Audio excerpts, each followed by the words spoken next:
right, hi, good evening, everybody.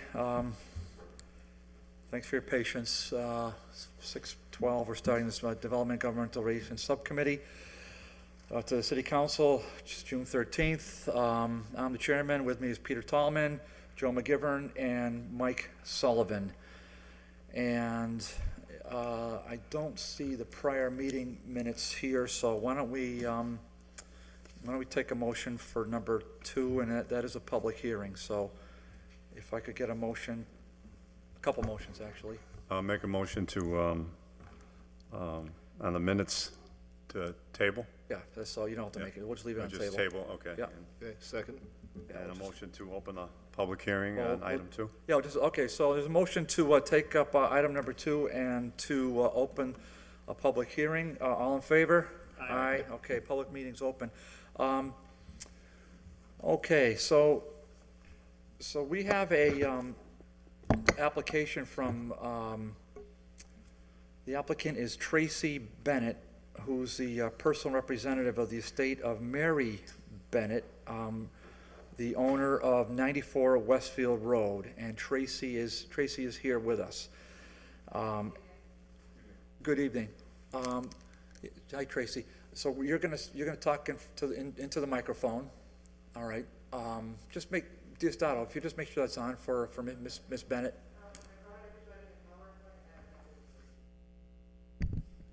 For your perusal, or will that be for the future? Yeah, why don't we just hold on 1 second, okay? Okay. All right, so, okay, so what happened here is she wants a permit to rebuild a non-conforming structure, which is a detached garage that was damaged by a motorist a few months back. We have a letter from the building commissioner, which I'm not going to read yet, but I will read. So, but we have Ms. Bennett with us now. So, Ms. Bennett, why don't you sort of tell us in your own words what's happening here? April 7th, a gentleman named Angel Franco hit the tenant's car that smashed into the garage on 94 Westfield Road. It's a detached garage. So 4 o'clock in the morning, as my mother had passed back in December, the phone started ringing and the people were telling us that the garage had been damaged. I have pictures of the extent of the damage. And the next day I had contacted the homeowner's insurance as well as a contractor, not knowing I needed a special permit because of it being a non-conforming structure. So basically the homeowner's insurance is going to fight it out with the auto insurance, and the contractor's on board as well. We're just waiting for the special permit to hopefully get it approved to rebuild at the site it's at. There's no additions, no changes. It's going to be virtually identical to the way it was. Okay, thank you, Ms. Bennett. I appreciate that. And I did happen to see the photos that you sent, and I saw the police report that you sent, and we have that forwarded. I don't see it attached here, but I forwarded to the administrative assistant. So it is part of our public record, the photographs and the police report. Actually, a very entertaining meeting, and so we have that. So we have a letter from the building commissioner, Yep. which I gave a copy to you, Ms. Bennett. Did you have a chance to review that? I did. Okay, so I'm just going to kind of read it, not word for word, but I'm going to sort of skim through it. Dear committee members, this is from Damian Cody, who's the building commissioner. The special permit application you have received for this property is a result of discussions with the owner and a consultation with contractors to replace it with a complete new garage. It's my understanding the garage was severely damaged at no fault of the owner.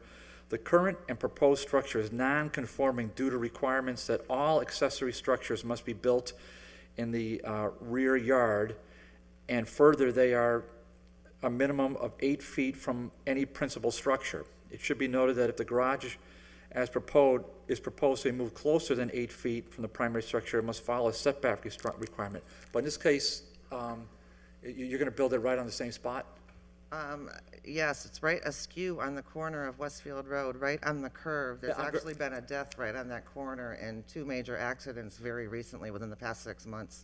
So yeah. having it at 90 degrees would be even more dangerous, I'm afraid. Okay. After consulting with the applicant, I, Damon Cody, suggested they apply for a special permit since the proposal was not something that met zoning regulations as of right for the following reasons. The reasons are the new garage is to be placed within the front yard. Okay. Suggested considerations. Will the new garage be no closer to the street or the neighboring garage at 97 Hitchcock Street? It will be right where it was. So that answers yes? There's going to be no changes with the The- area. Okay. Well, what he's gonna say to us is that if we vote on a special permit, we're probably gonna put conditions on it, and these conditions are gonna be,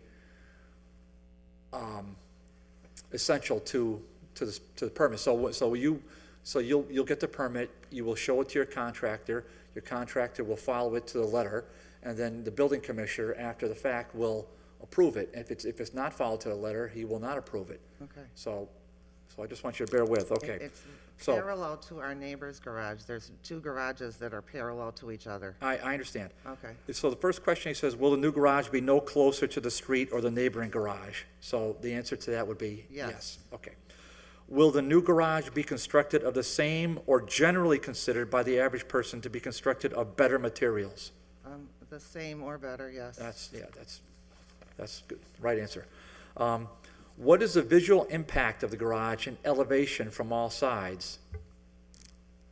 The roof is the only change that I approved was to have a, what do you call it?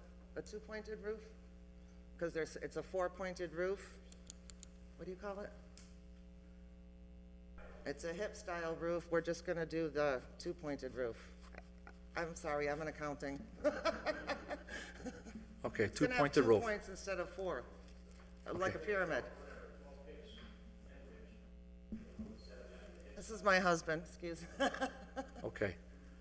As it will be close to the property line, the roof pitch, angle, and type should be considered. The traffic visibility around the bend should also be considered. Okay, so will the pitch of this roof impact the visibility for motorists? No, it's not going to be any higher than it is. Won't be any higher, okay. All right. 4, related to number 3, is also the rainwater management. Will the new roof system divert water towards the property or towards your abutter? So how will water be managed when Are it the comes off the gutters- roof? What are the gutters like now? There's gutters on it, I can see them falling off. Identical to the pictures. The gutters are there. So I would assume towards the property. Yeah. The rainwater would come into our property, not the neighbors. Well, Tracy, that's really what he wants. He doesn't want the rainwater flowing into your butter's property, right? Right. So Well, we no, want that's to not make gonna- sure that when we. That's common sense right there, yeah. But I'm so sorry. I No, don't it's know. okay, that's good. Okay, so we're gonna say it's gonna be, the roof water system will divert water towards the applicant's property. Yes. Again, just the way it was. All right. Okay, I'll just finish the letter. If the council decides to grant a permit, the specific location of the property and dimensions of the structure are of utmost importance. This includes width, length, and height of the walls and roof peak. So, we're gonna talk about that in a second. With this information, the owner will be able to record the details in the registry of deeds. Okay, so why don't you tell me what's the width, length, and height of the walls and roof peak?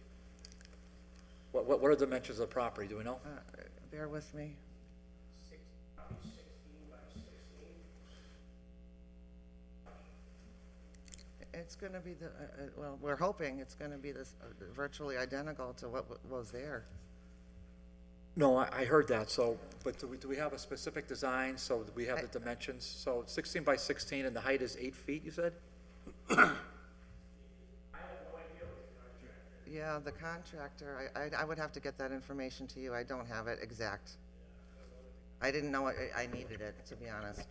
Well, and I'll tell you what we can do, and we're, just see how we're so friendly here, and this is what we're gonna do. We have as it turns out, we have another meeting of this very committee on Thursday.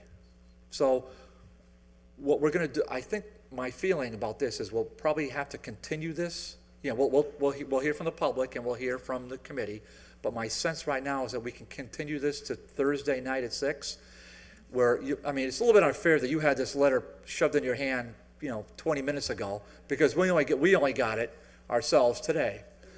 So it's not reasonable to think that you're gonna be completely prepared to address all these points. But by Thursday, I would suggest that you would be prepared, and therefore, we'll hear back from you, and we'll put in these conditions onto the special permit. Does that sound like a plan? Yeah, so you need the height, width, length, gutter? Well, it's right in the and letter. Type of roof. It's right in the letter, yeah. And the stormwater management, I think that's, yeah, you don't have to take notes. He put it right in here, so.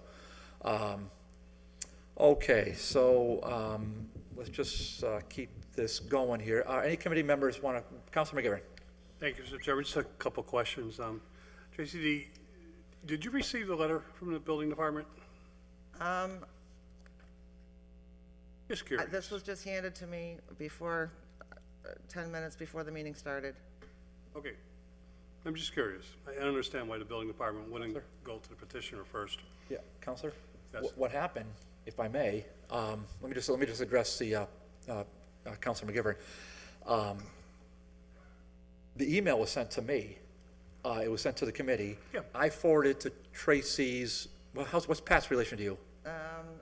He's my nephew. Okay, I but forwarded to I work Tracy's. full-time and I can't check my personal email at work. No, you're good. I forwarded to I don't think she was on the email link for the No, letter. I'm- So that's confusing to me, why she wasn't on it. I'm questioning the building department, not the petitioner. Oh, I realize that. That's why I said I was curious, Yeah. because you think a week or two in advance, some of these concerns would have been posed to you by our, I could, yeah, it would have been busy. a quick phone call to the contractor that measured it, and I would have had your answers.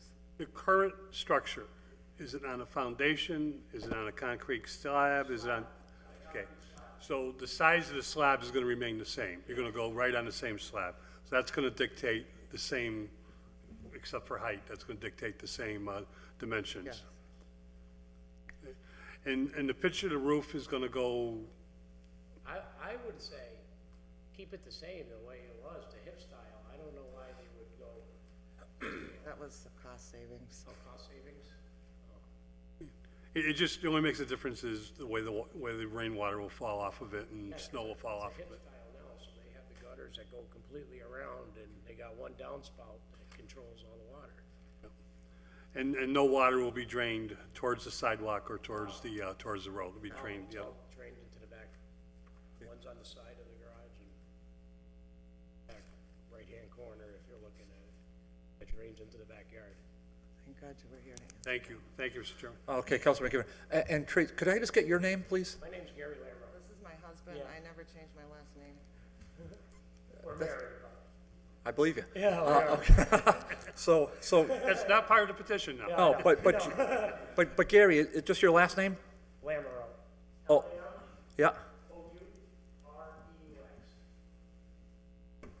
got it. Okay, Gary Lambert. Okay, any other counselors want to address this? Okay. Councilor Lopez? New doors, or is it gonna be the same? It's gonna be the same. The only it might- difference was gonna be the I roof. just wanna make sure that the door doesn't open to the sidewalk. No, Okay. we're not gonna go with the big heavy all style right, all door. right. It's just gonna No, be that's the fine. basic Nothing fancy. I just said, tin just fix it. aluminum door that opens, it's not gonna have the carriage doors like it has now on it. Okay, since we are in a public hearing, does anyone from the public want to speak in favor of this? Does anyone from the public want to speak in opposition to this? Are there any other members of any city departments? I don't see any here, other than the city solicitor, but I think she's okay with this. Okay, we've covered that. I think we're going to need a motion to continue this so that we can get these specifics so you can properly, breathe, and then you can properly address this letter that you just received 25 minutes ago from me. So if I could get a motion from the committee to continue this to, what's the date? 14, 15, 6, thank you, Counselor Talman, at 6 o'clock. If I could just get a motion for that? Okay, motion to table? No, motion to recess the public hearing to 6 PM on Thursday, June 16th. Second. Okay. You're with us? So it's going to be Thursday at 6 PM. So we're going to vote. Okay, all in favor? Aye. Opposed? None. Okay, so we are continued until Thursday the 16th, and just come back with, with the building commissioner specifics. Okay. And, Had no idea. It's not your fault. It's not your fault. and I just want to say, so Ryan Allen is our administrative assistant. So Ryan, just please add them to the agenda for Thursday night, if you would. That would be great. Okay, all right, Ms. Bennett, thank you. Ms. Lamrell, thank you. Appreciate it. Have a good All evening. right, have a good evening. All right, thank you. We'll see you Thursday. Yeah. Okay. All right, so this is continued to 6/16. All right. Okay, motion to take up number 3, please. With that garage? If I could get a Motion to take up number 3? Yeah. Yes, that will park during that stuff. Okay, motion made and second, take up number 3, all in favor? Aye, okay. Number 3, late file communication from the law department regarding the language for the Community Preservation Act. And we have the law department here. So Kara, if you want to come up to the microphone, or if, or maybe we could pull the microphone over the rail, if that's easier for you, Kara, whatever, or if you just want to come in, even better.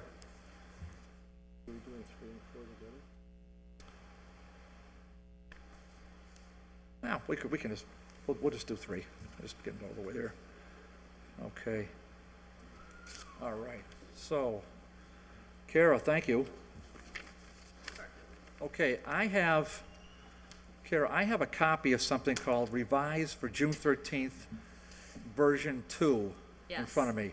Is that the That most, it would be the most recent, yes, this is the most recent? yes. Because I thought I saw an email That was from today, from today. yes. I thought I saw an email, and attached, was there anything attached to that email that, It should, Ryan said for some reason it wasn't attached, but in my sent email, it shows that this was attached. And Diosdado has confirmed it was attached. okay, And so that attachment, I think it had the original, a PDF that I had sent, I guess you yeah, I could have call it attachments here, yeah, sure. version 1, and then it had the Word document, which was version 2. That Okay. was the most up to date. All right, and I think in the email it says, "Dear counselors, attached, please find the revised CPA ballot summary language from Monday's meeting. I believe that this represents a fair and concise summary." No, I have an earlier meeting, I'm sorry. Following further discussions with Counselor Jordan, attached, please find revised ballot summary language. And that was sent at 12:47 today. Yes, Okay, so this version I have here, is this representing your discussions with Counselor Jordan? the one that says version 2. Version Yes. 2? Okay. And that was, Counselor Jordan had he had proposed language that said, something to the effect that City Council had not endorsed the question, and it was, if you remember at the last full City Council meeting, we had a little bit of discussion about that. I think it was the word endorsement that, I didn't feel was met the definition of fair, but after thinking about it, what you have in front of you, that the council voted without taking a position to place a question on the ballot, which will allow the voters to decide, captured what Counselor Jordan was trying to get at with that. Okay, and before I forget, I should have said to the public, Counselor Bacon is here with us and Counselor Lopez is here with us. And, yeah, okay, so that's, I think I got everybody covered here? We do. All right, so, I see the only change you added today, which is, the Holyoke City Council voted without taking a position to place a question on the ballot. I think that was the language you added today without taking a Yes. position. Okay. And the only thing I didn't see on here that I think it was raised by another counselor not on this committee was surcharge slash tax. You felt like that's not appropriate?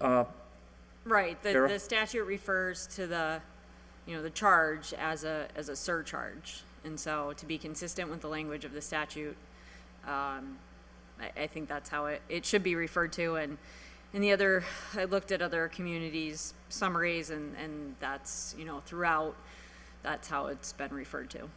Okay, other than that, I feel like this summary of the ballot question encompasses everything that this committee suggested, as well as the position that Councilor Jordan recommended.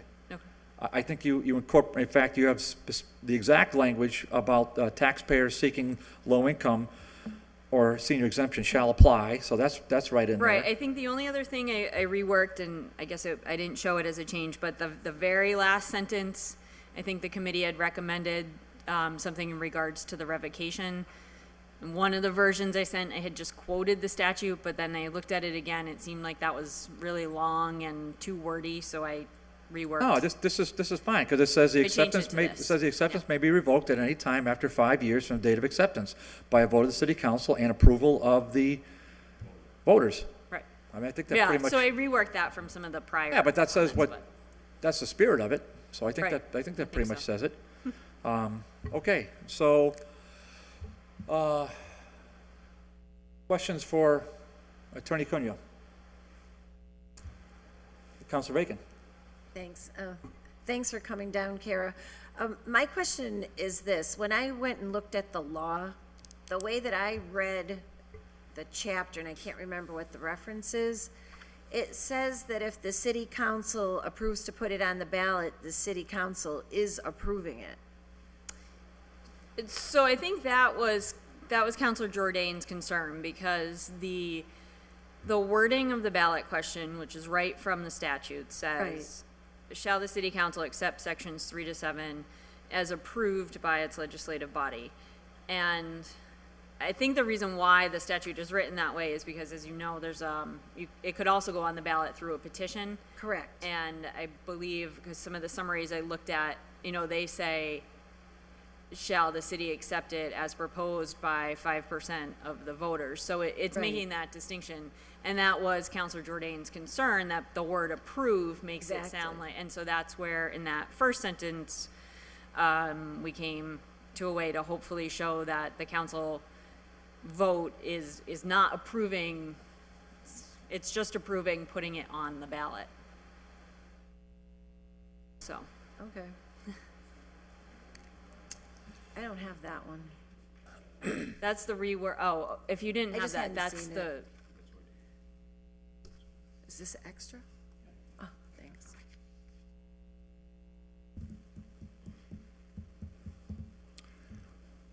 Any other questions? Okay, for- maybe I misinterpreted it, because I did Okay. see it, but I thought that was deleted. no, maybe Okay. it was just the way it was edited. Yeah. Oh, okay. Thank you. All set, okay. Okay, so, Councilor McGivern? Not a question, Mr. Chairman, but maybe a a consideration, or I'm not too sure where to go, because we've voted this request to put a ballot question in November out of committee, and the city council has referred it back to committee. And the members of the city council who spoke in favor of referring this back to committee aren't here. And, I get confused by that. If there's research they want us or our administrative assistant or the petitioners to do, that's fine, but we need to know what that research is. We need to know what their questions are. And I'm just puzzled sometimes by the process. Can I make just one more procedural point to answer that? Part of the question last time was, and I think I clarified this in my email to you, and it was reflected on an updated agenda, Counselor McGee's question had been some confusion about the orders and what had been amended, and, so the only thing I would just say, if whatever the committee is recommending to the council, to be very clear in what that vote is, because there are a couple different orders, and both of them have options for you to choose from. So I think that was where, I know at least from Counselor McGee, that was where some of the, I guess, procedural more than substantive questions came from. Thank you.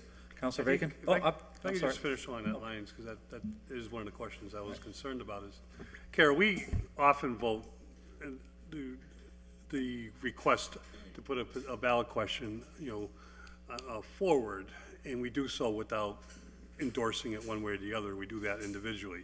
Right. If we're in favor of what the question is about, or perhaps not about it, because sometimes I think we recognize that the question itself is important, that the voters get a choice. And I think that's exactly what some of us are saying about this question, because of what's at stake.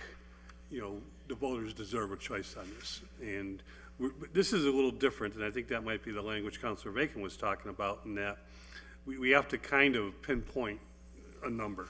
True. Which we've never had to do before. And that's part of the Preservation Act itself. And, deciding on that number, we've heard different arguments, and I get it. But we do have to, city council has to Right. come up with a number before we're done. That number, I don't believe the committee has recommended as of yet.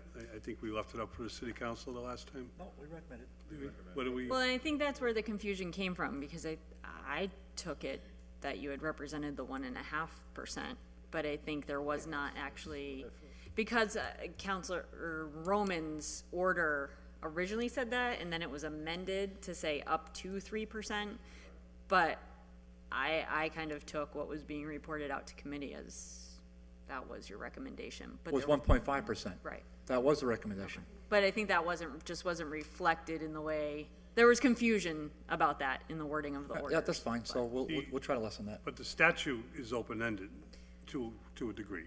Well, the statute says of not more than 3%. Yeah, But with a obviously cap. there has to be a number on the So ballot. this body, or more important, the city council, can amend that number before the final vote.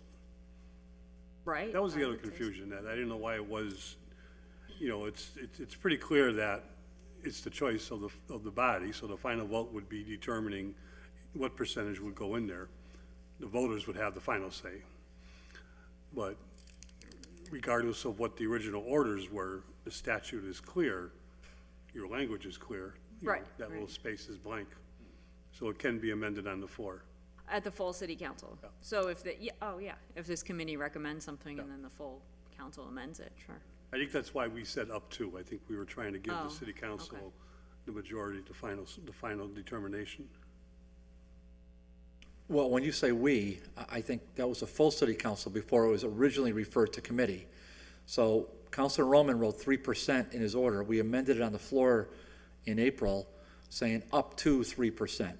And when it came to this committee reviewed it, and we had Stuart Saginaw, we had all sorts of folks come here, and we recommended 1.5%. And we sent it we voted on it unanimously, and I think it was unanimously, I think it was. And we sent it to the full city council, where it sat on the table for a couple, 3 meetings, and now it's back. Okay, are you set, Counselor? I'm set. Okay. Counselor Bacon? Thank you, Mr. Chairman.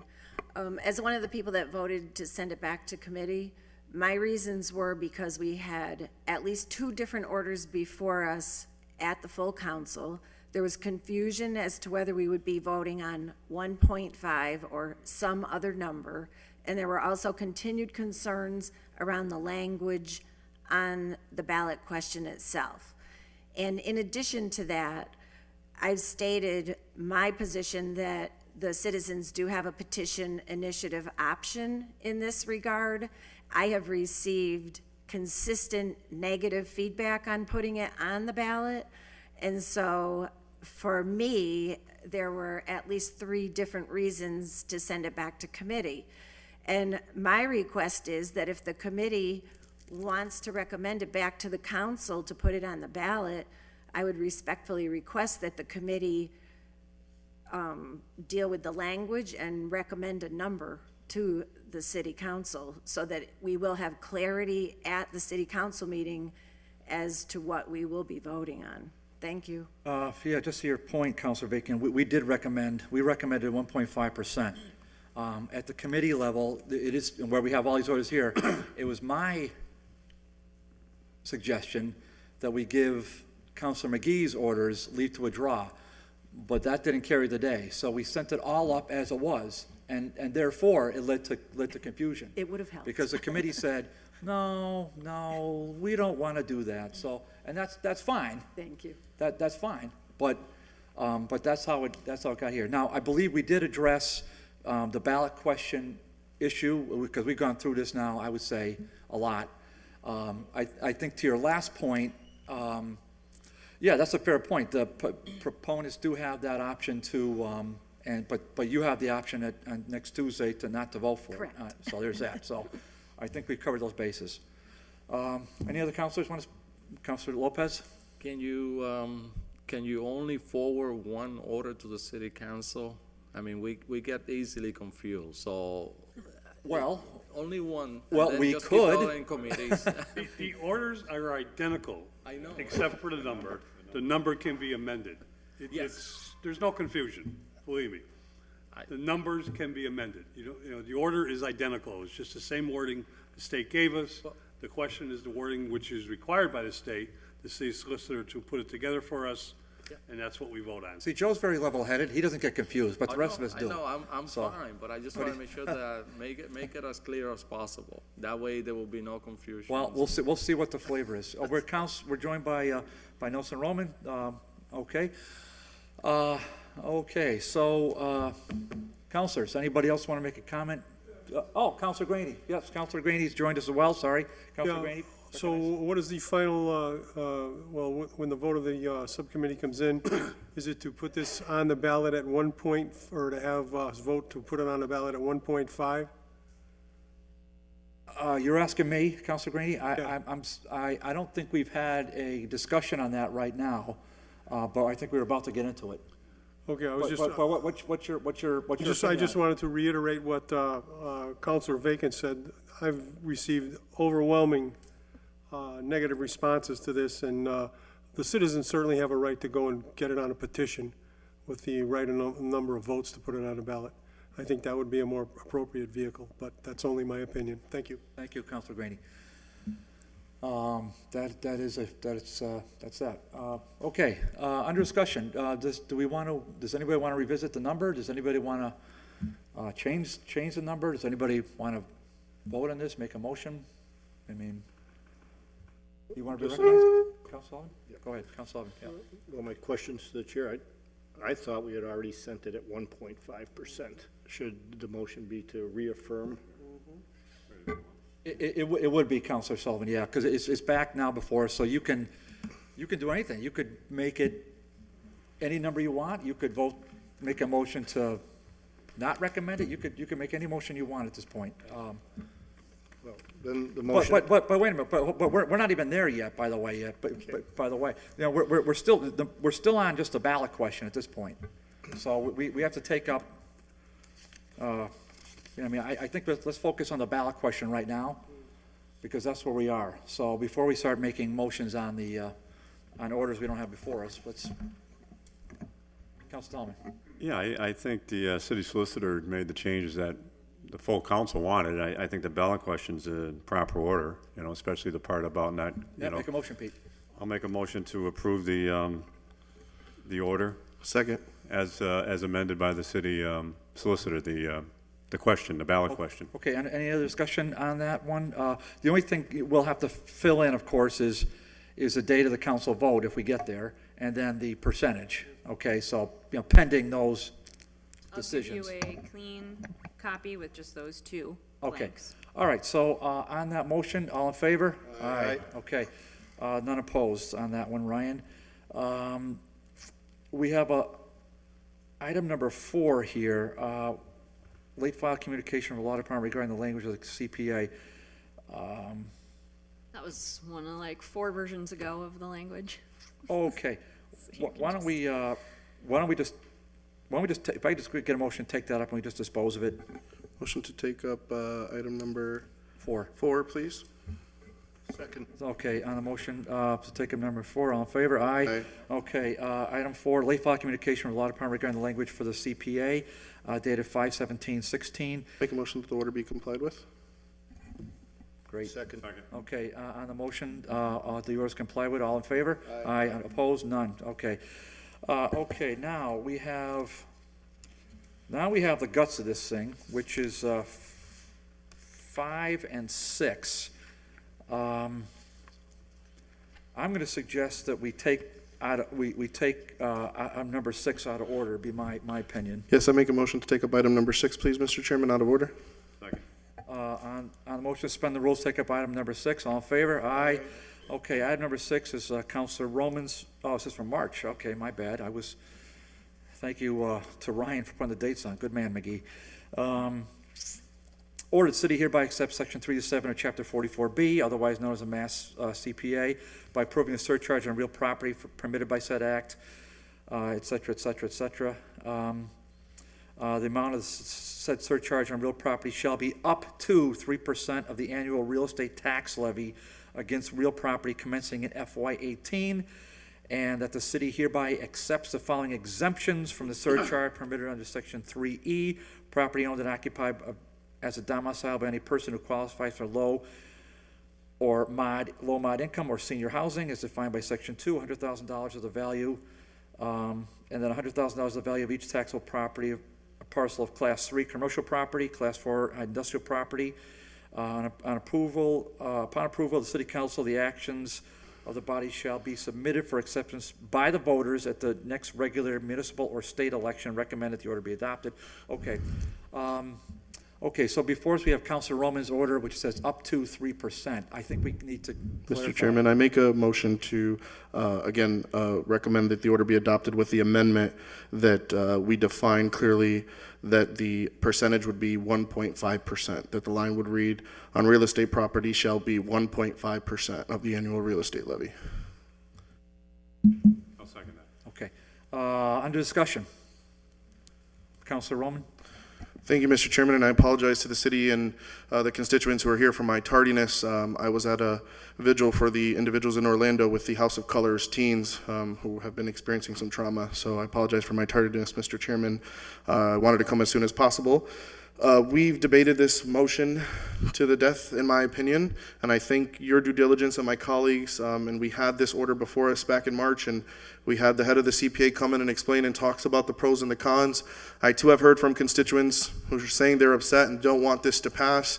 This, again, based on the language that we just approved, and this right here is by no standard or way the city council saying that it is in favor of the Community Preservation Act. It's to get it on the ballot to allow the voters to decide. And furthermore, Mr. Chairman, I believe that this would allow the voters to do just that. The language as it is according to the state says that the first body that should be addressed is the local legislative body. So this committee is doing its due diligence by coming before us, letting us debate it as we have these last 3-4 months to say, hey, do we want this on the ballot or not? We approved this already as a committee, and I think that it's just the right thing to send it back in the correct form, in the correct way. So now it's been clarified at 1.5% to my colleague, Councilor McGee. Will ensure that it's in the proper form to get it on the ballot and now allow the voters and this committee their due diligence to now go speak to the taxpayers and say vote it up or vote it down. Councilor Bacon? So I'm going to speak in opposition to the 1.5% because I believe in our city at this unique time in our fiscal condition that this actually amounts to, without a citizen petition, bringing it to us as a citizen initiative, that we're tripping over the line into putting on the ballot a question that actually will have as many non-taxpayers voting on the matter as taxpayers. And one of the committee members just said, let the taxpayers decide. Well, it won't be a case of that if it's put on the ballot by the city council. The taxpayers and the citizens of the city, if they desire to have this surtax placed on property owners, can positively petition the city council. I mean, we're here to represent taxpayers and non-taxpayers, but to put this forth as if it's going to be decided by the taxpayers, I just think is not entirely accurate. I think we would get a better sense of our community if we let the citizen petition initiative go forward. And if people want it, they will proactively petition us to have it. I think there's been a big push. There's been pretty much the same 5 people going around to all the various commissions in the city, having them weigh in on it.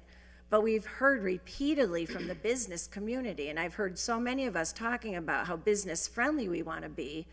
We've had them come to that microphone repeatedly, telling us if we go over the $40 rate, we're going to break the back of the businesses in the city of Holyoke.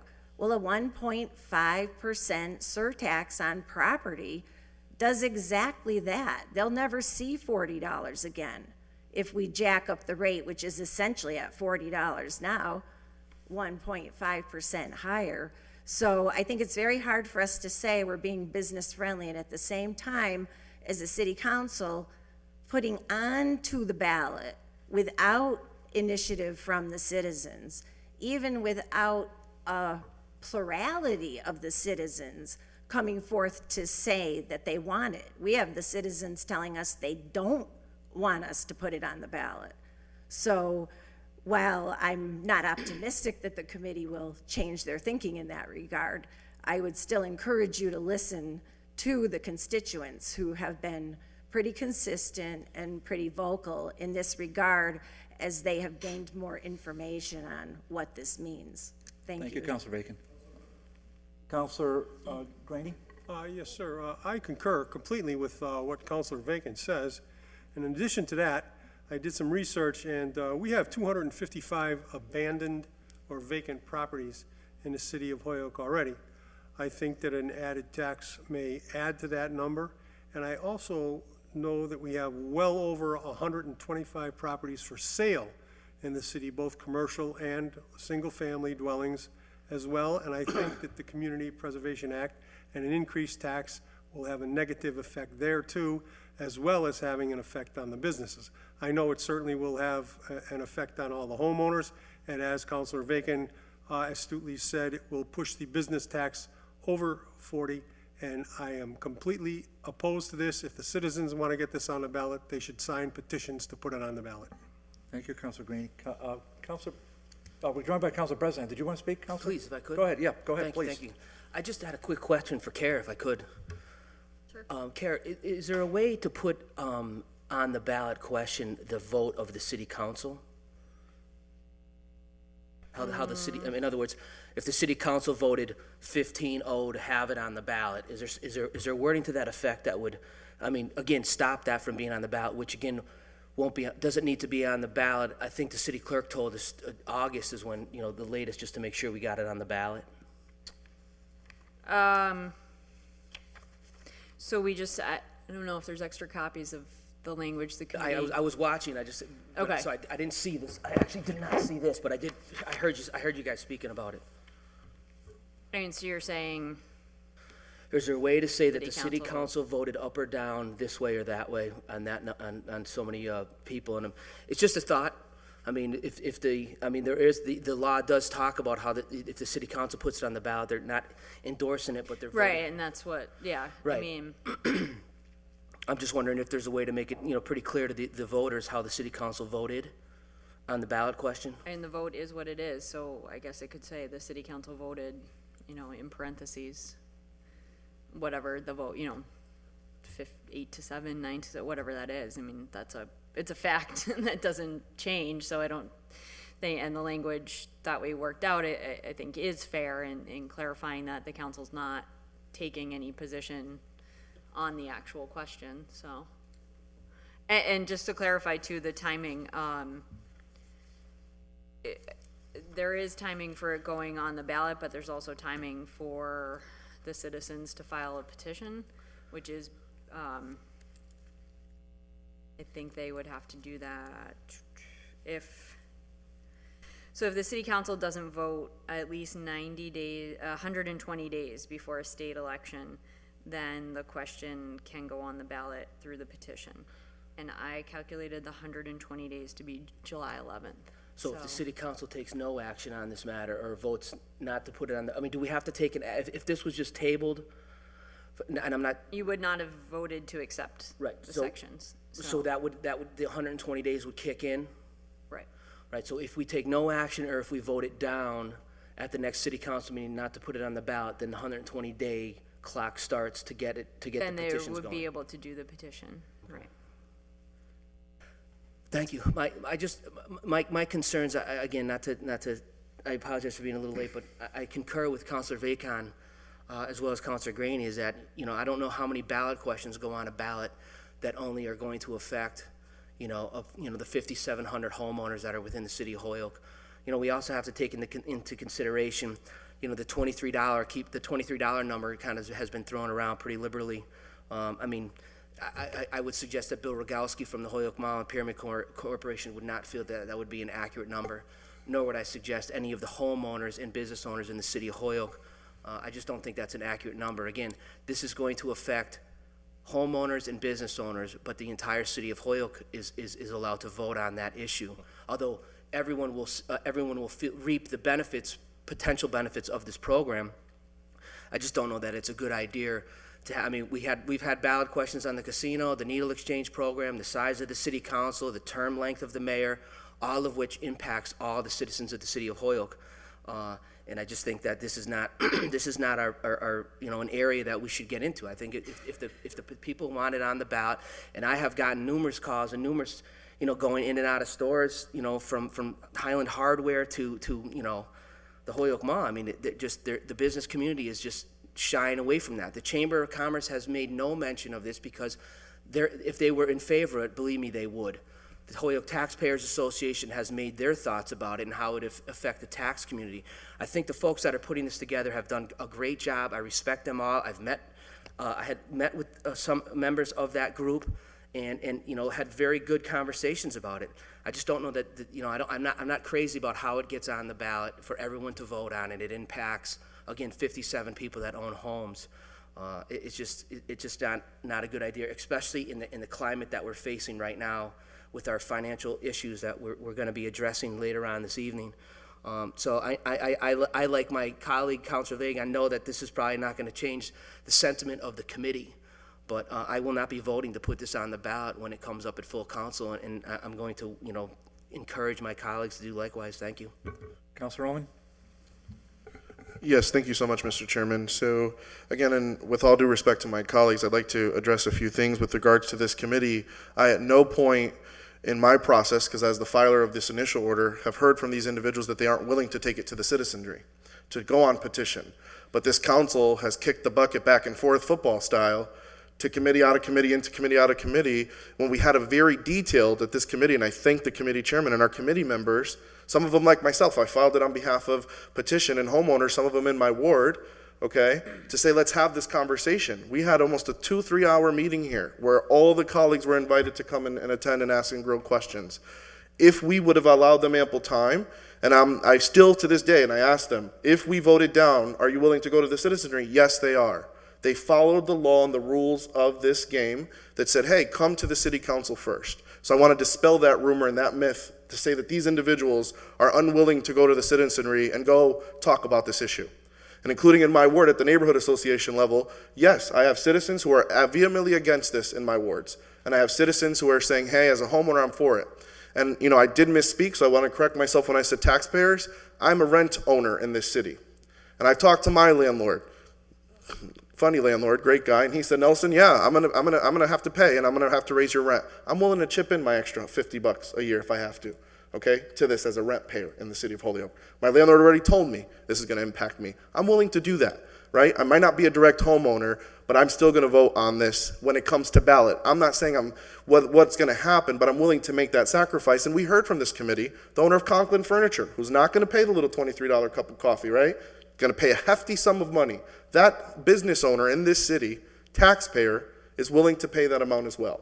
So we have to weigh the pros and the cons. But I want to dispel those three rumors and say that this is exactly going to happen. I did misspeak, but yes, let everyone vote on this. Let everyone decide about this. But we're talking about the benefits. We only hear the negative, right? But we're not talking about the historic preservation, the low to moderate income units that need rehabbing, revitalization, and that's my people, okay? The people that need it, and the parks and recreation spaces. Go down to my neighborhood and see how decrepit those parks are, and the fact that they don't get love. And when we sit in this committee and go through community block grant money like it's water, and we can't fix the park or fix the streets, we need this. And I sat in Bound Council when I got elected, and they said we need to create new revenue generating streams in order to support these things. This is why I'm advocating that we at least get it on the ballot and talk about it as a community, because those are the impacts. We don't talk about the benefits and the fact that parks and open space, historic preservation, and low to moderate income units, and those are renters and people in my community who might not be able to afford homes yet,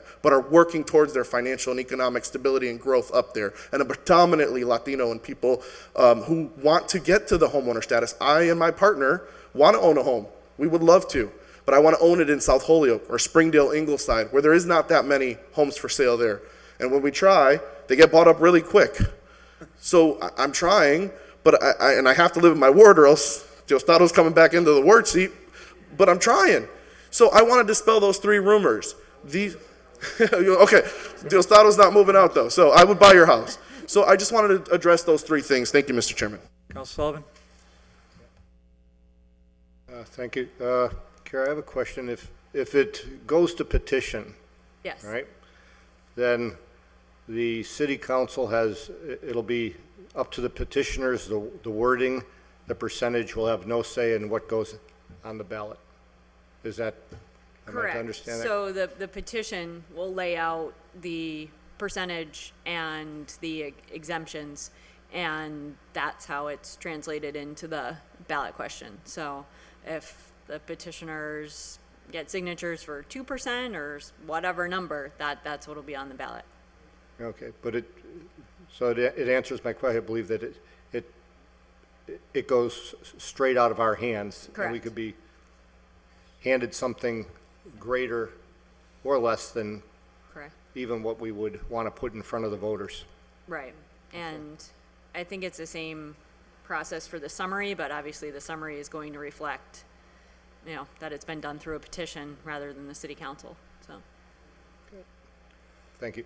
Okay. Well, I really thank all the counselors for all the great presentations, everyone, really. So, any other committee members want to address this issue? Okay, well, we have a motion before us, amended motion for to offer the 1.5%. I'm not going to reread this. It's agenda item number 6. Dan, you got the agenda? Howie, do you have the agenda? No, I have it. Do you want it? Does Howie? Okay, I didn't know you had it. Okay, so I didn't have this. Linda, do you have the agenda? I'm sorry? Linda, do you have our agenda? I've been looking at Okay. my iPad. Thanks. Diostato, do you? Okay, I apologize. Jeez, I was. I apologize here. I'm not. No, exact same one. Okay, okay, so we have a motion before us amended, so do we want to we ready to take a vote on this, gentlemen? Okay, all in favor of this motion as amended? Aye. Opposed? None. Okay, so that passes 5-0 as amended. All right. What's your pleasure with number 5? Take a motion to take up item number 5 and leave to withdraw it, right? A second. Okay, on the motion to give number 5 leave to withdraw. Aye. Is there any under discussion? Anyone? Councilman McGivern? For some reason, this has made confusion the last time we did it. It's an identical order that was filed by Councilor Roman with the exception of the percentages. Percentages can be amended, so We could have combined the orders. The orders could have been combined with originally. But if we put them both in front of the city council, I don't want to cause confusion, right, Counselor Lopez? Well, Counselor McGivern, if I may interject, because there were specific numbers in Counselor McGee, he has, in 5A, if you will, he has 1%, and in 5B, he has 0.5%. So they're not the same. So, But what I pointed out is that number can be amended by this body, that number can be amended by the full city council. well, And that's, the language is identical. the language is With the identical. Yeah, exception of the number. You're spot on that one, yeah, fair point. But because the percentages are the guts of this thing, I think that's what led to the, Last time we reported it out without a recommendation, to credence, to give credit to Counselor McGee. and I give Counselor McGee a lot of credit, and he's well-respected. So that, I don't think this vote reflects on him as a person or him as a city councilor. I don't, it doesn't to me anyhow. Okay? So on that motion, give leave to withdraw. All in favor? Aye. Opposed? No. Okay, 4-1, leave to withdraw. All right. Take item number 7, please, Mr. Chairman, and make a motion that it order be complied with. Okay, all in favor, take up number 7? Aye. Aye. Number 7, order that the city invite the mayor, representative CPA, the law department, the local CBA advocates, also extend invitations to the state rep and the state senator. Under discussion, Councilor Roman? Straight up and down, Mr. Chairman, we've had this discussion. I think it's complied with. Thank you. Okay, sounds good. On the motion, all in favor? Aye. Aye, opposed, none. Okay, one final motion will do it. Motion adjourned. On the motion to adjourn, all in favor? Aye, we are adjourned, thank you.